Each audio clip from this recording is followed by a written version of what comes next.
All right, so we are here in front of Boomer's Sports Bar, which is where we are going to be shooting one of the scenes of the movie. I'm going to do my my video diary out here for today and use this very tiny microphone to talk to some of the crew members that are out here with us. We're scouting the location right now in Gonzales, Texas, and want to introduce you to some people. Trevor. This is Trevor. Hi, Steven. Trevor, what do you do on the project? I'm the visual effects supervisor. And what does that mean? That means I oversee all of the visual effects in the film. I'm here at the location today to basically plan out how we're going to do these shots and ensure that I'll be able to work with something when that footage comes to my desk later. And what are visual effects? Well, visual effects are effects that are done after a scene has been filmed, whereas common errors, special effects, that's actually done in camera. So the distinction here is special effects are done while you're shooting and visual effects are done after the fact, usually with a computer. So you're a pixel pusher? Oh yeah. Oh yeah. Cool. Claire?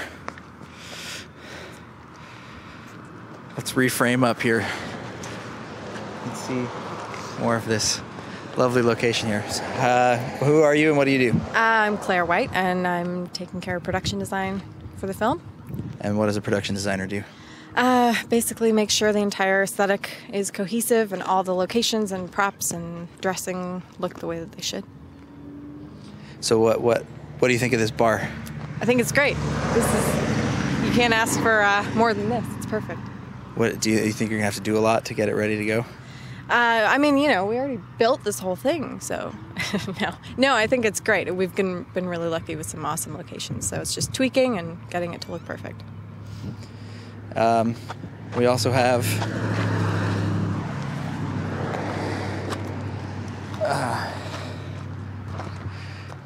this lovely young gentleman right here. Charles Mulford, one of the producers. And what does a producer do? I don't know. I think a producer does all of the logistical stuff to get all of that off of out of the director's hair so he can focus on all the creative things. So I heard an old adage one time that the producer does all the work and the director gets all the credit. Do you feel that that's true? I think that definitely deservedly so, the director gets the bulk of the credit. I think by virtue of the fact that a lot of people don't know what a producer is responsible for, that ends up being the case a little bit. But, when a film wins Best Picture, the producer accepts the award. And, so I think that, yes and no, I guess, is the bad answer to that question. What do you think about the locations and where we are right now with the shoot in terms of getting ready?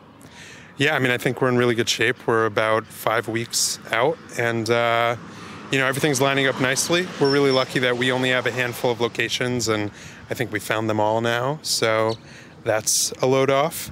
We're, casting, I think, is the big hurdle we still need to surmount, but it's certainly not insurmountable. Sounds good. Yeah. All right, so we're going to cut right now, and then in a little bit, I'm going to introduce you to the director of photography, Drew Daniels, who is working on another job right now on a phone call. So we'll talk to him maybe at the next location.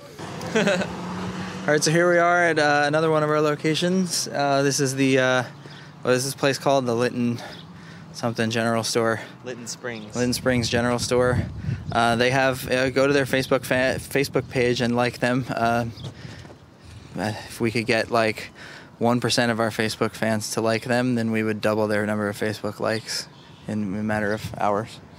Do they have a Facebook? They do. They have 55 Facebook fans. So, which is probably the entire population of Dale, Texas, which is where we are right now. So this right here is, why don't you introduce yourself and tell us what you do? I'm Drew Daniels. I'm the cinematographer. What does a cinematographer do? I have to explain this pretty often to people. The cinematographer shoots the movie, lights the movie, collaborates with the director to achieve their vision. There you go. So he takes his orders from me, is what he's saying. We have it on tape. Pretty much. What are some unique challenges for this particular movie? Well, there's no coverage for one. What does that mean? Meaning that everything has to seemingly be shot in one shot by the cameraman, who's the actor. So another challenge is that you don't really see him very much through the movie, besides through reflections or maybe through the other camera. So the challenge would be to sort of adopt that character's personality and shoot through their point of view, essentially, and tell the story through the character's point of view. So, and it's supposed to look unlit. It's supposed to look ugly, and it's 3D. Yeah. So on the technical side of things, the 3D. What are some of the challenges about shooting in 3D? Well, the challenges for shooting in 3D are mainly keeping it steady enough and converged and just keeping the 3D so that it doesn't just rip people's eyeballs out of their face when they're watching it in the movie theater. Yes, we want the horror to rip people's eyeballs out of their face when they're watching it, not the camera work. So, yeah.